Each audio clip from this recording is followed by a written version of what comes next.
Bonjour, aujourd'hui je reçois Jean-Michel Boucheron, député d'Ille-et-Vilaine. Bonjour Monsieur Boucheron. Bonjour. Merci d'être ici sur ce plateau. Alors à vous comme aux autres, la première question c'est comment vous définissez-vous en ce moment, je dirais? Moi je me définis comme je me suis toujours défini. On va dire je suis de gauche modérée.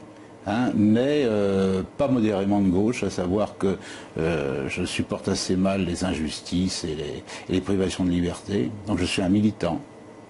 Et pourquoi vous les supportez aussi mal? Vous avez une petite idée de là d'où ça vient? Je ne sais pas. Je pense que j'ai fait des études dans l'enseignement technique, j'ai beaucoup fréquenté le monde ouvrier, dans les salles de classe où j'étais.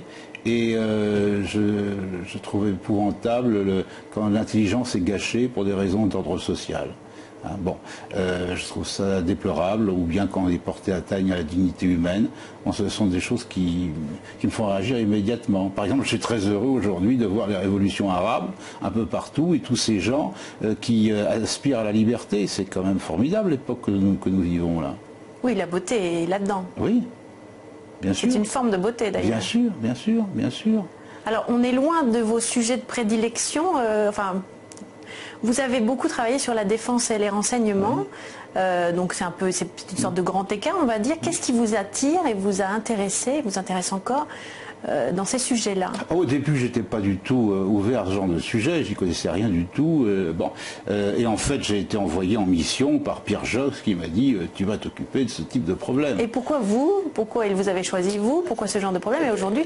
Peut-être parce que je n'avais aucune connaissance au départ.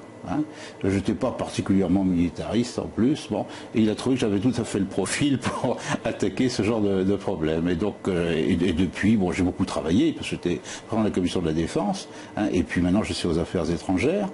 Et tous ces sujets m'intéressent beaucoup. C'est les rencontres de la civilisation. La défense, c'est le mélange de l'humain, du technologique, du stratégique, du philosophique quelque part. Donc, il y a de quoi s'occuper le cerveau. Du philosophique où? Quelque part où? Quand vous regardez les grands mouvements de l'histoire, vous êtes directement branché sur la philosophie. Moi, je suis arrivé à la politique par l'admiration vis-à-vis de deux hommes qui se détestaient entre eux d'ailleurs, mais qui se détestaient profondément, mais qui se ressemblaient beaucoup. C'est Malraux que j'ai connu, qui est donc à la fois un philosophe et un homme d'action, et François Mitterrand, qui est un philosophe et un homme d'action. Ils se détestaient. J'ai les discours de l'un et de l'autre portant sur l'autre, c'est effrayant. Mais il y avait une puissance, une épaisseur, une pensée chez eux liée à l'action, qui n'empêchait pas d'ailleurs une certaine tactique, etc., avec beaucoup d'intelligence. Et ces deux hommes-là m'ont fasciné. Je suis là par mon admiration vis-à-vis de François Mitterrand, c'est sûr. Aujourd'hui, qui admirez-vous?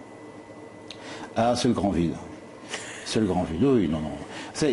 D'ailleurs, ça pose une question un peu difficile.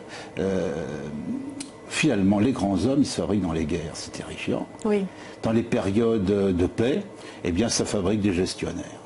C'est-à-dire, vous leur confiez leurs comptes, et généralement, ils vous les rendent en bon état. Encore que, si on regarde la dette de la France, c'est peut-être pas le cas aujourd'hui. Mais il n'y a plus d'épopée, il n'y a plus de romans.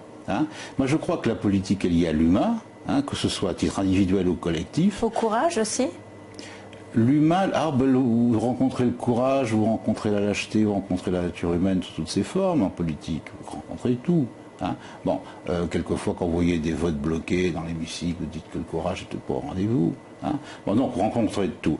Mais quand même, la pensée et la nature humaine se rencontrent en politique, c'est très passionnant. Qu'est-ce que vous espérez pour les années qui viennent, justement, de la politique et des hommes et femmes politiques? J'espère une chose, c'est qu'on fasse un peu entendre les peuples. Regardez le cas de la Grèce aujourd'hui.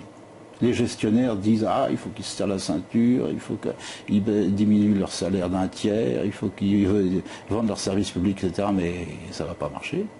Il y aura des révolutions. L'histoire va se remettre en marche, et peut-être que des hommes de grande envergure réapparaîtront à ce moment-là, vous voyez.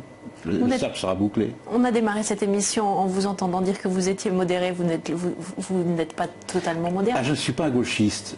Je crois que les révolutions ont tout abouti à des carnages, à des dictatures, à des horreurs. et durablement certaines. Donc je suis pour des évolutions rapides mais maîtrisées. Voilà, ça c'est. Il est clair que je ne suis pas un aventurier au sens politique du terme, même si au niveau de la pensée j'ai envie de l'être de temps en temps.